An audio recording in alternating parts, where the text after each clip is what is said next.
senador Magno Malta, o senhor Naldino Rodrigues Paulo Neto, bacharel em Direito e presidente nacional da ONG A Paz, Associação de Paz e Mães Separadas, membro também do Instituto de Infância, Instituto Brasileiro de Direito de Família. Eu, Paulo Fernando, advogado, assessor parlamentar, e também doutor Damares, advogado, assessor parlamentar. O senhor Naldino compareceu aqui sem pedir audiência, mas estamos aqui para servir. Como nós também tínhamos outro compromisso, vamos falar até 1h15, ok? Que horas são agora? São 20 para 1.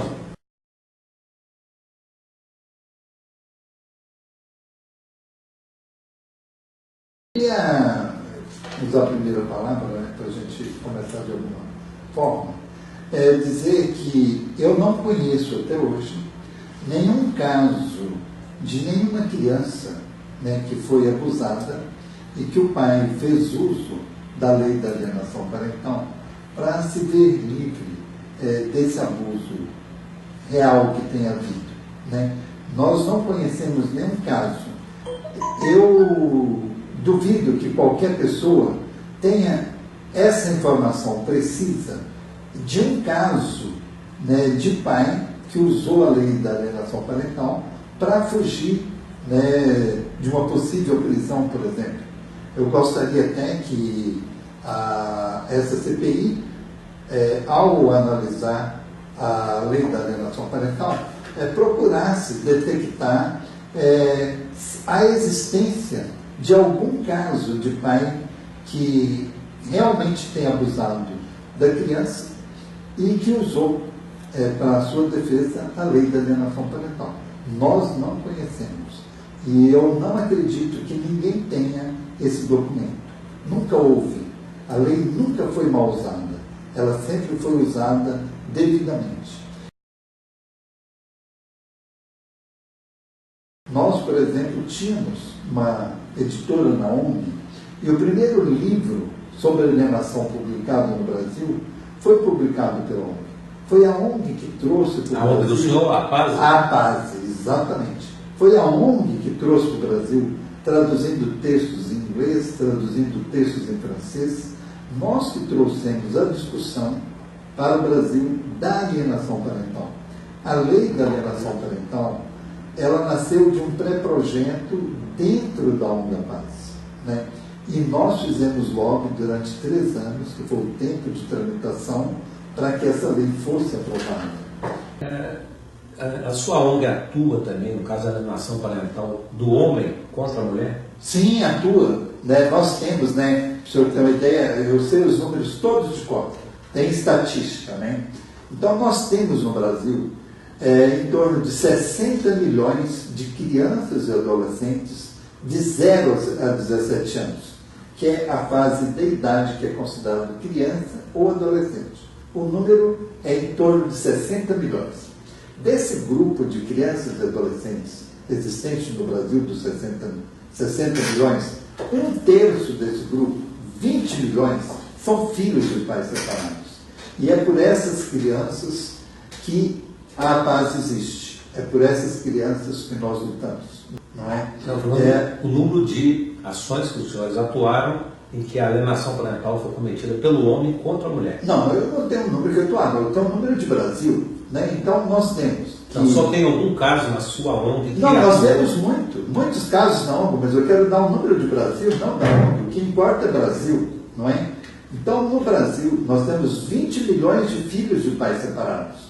Desses 20 milhões de pais separados que temos no Brasil hoje, né, que tem alguma luta, algum litígio no judiciário, 16 milhões passaram ou passam pela alienação parental, que é o litígio dos pais com um ou outro, dificultando o convívio da criança com um dos genitores, ou falando mal para a criança de um dos genitores. Então, desses 20 milhões de pais separados, tem 1 milhão de mães que não têm convivência com os filhos. Ela perdeu do judiciário o direito de conviver com os filhos por algum motivo. É uma decisão judicial, não é? E nós temos 19 milhões de pais que também têm essa convivência dificultada, da mesma forma que os homens têm dificuldade de 19 milhões, o número de mulheres é bem menor. É 1 milhão de mulheres que têm dificuldade.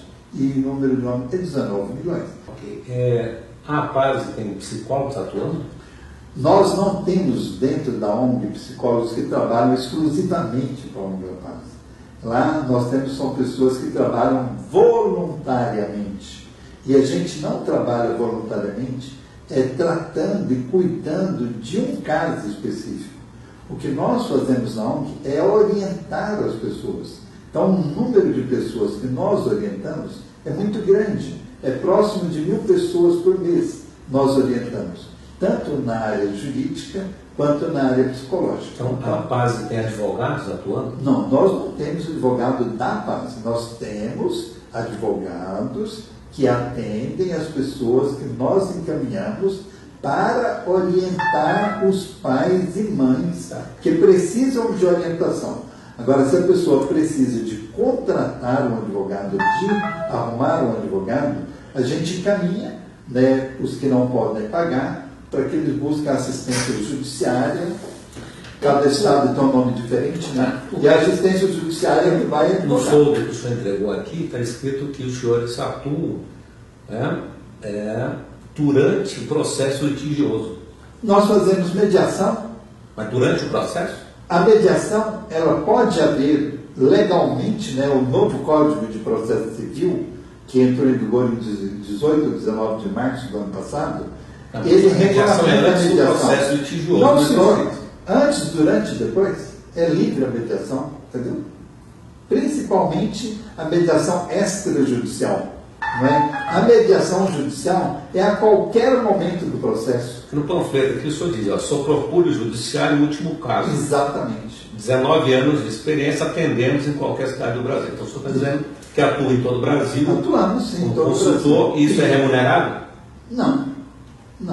Não é remunerado. Quem pode contribuir, ajudar, contribui. Quem não pode, não contribui. O senhor acha que os psicólogos estão preparados para atuar nas ações judiciais, nessas questões de alienação? Olha, a maioria dos psicólogos do judiciário não tem essa formação. Assim como a maioria dos juízes também não tem.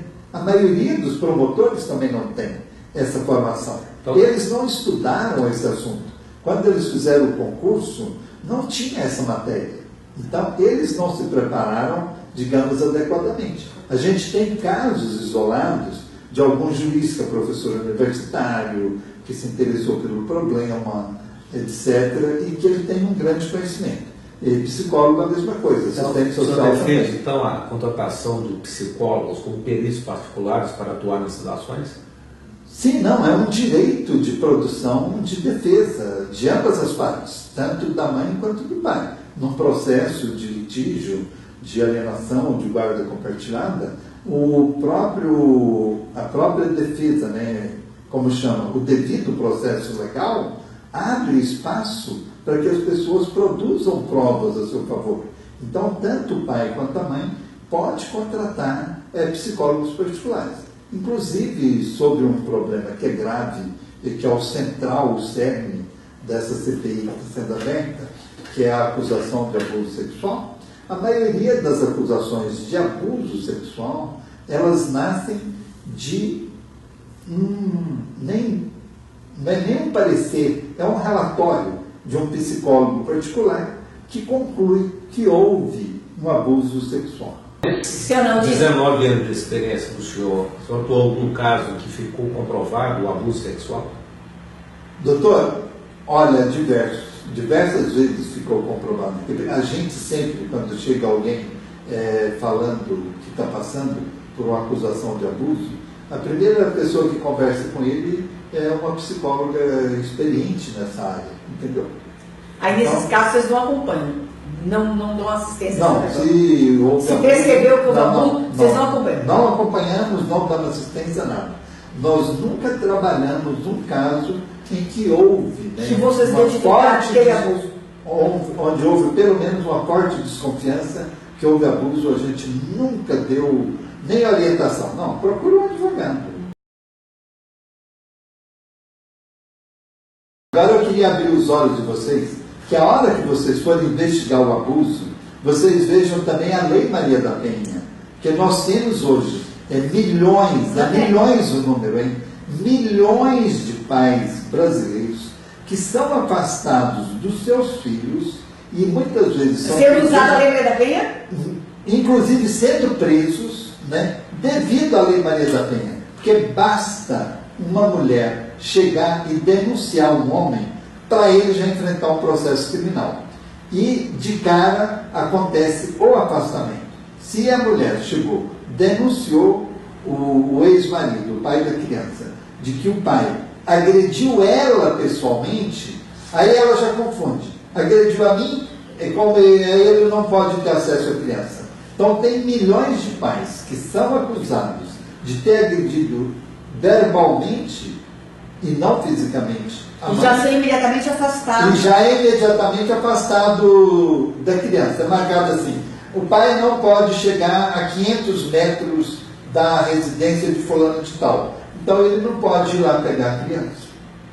Por quê? Porque ele não pode se aproximar. Aí o pai pega e arruma uma irmã, a mãe dele, que é a avó paterna, para poder buscar a criança. Aí a mulher não entrega. Não, não pode, porque tem uma medida protetiva.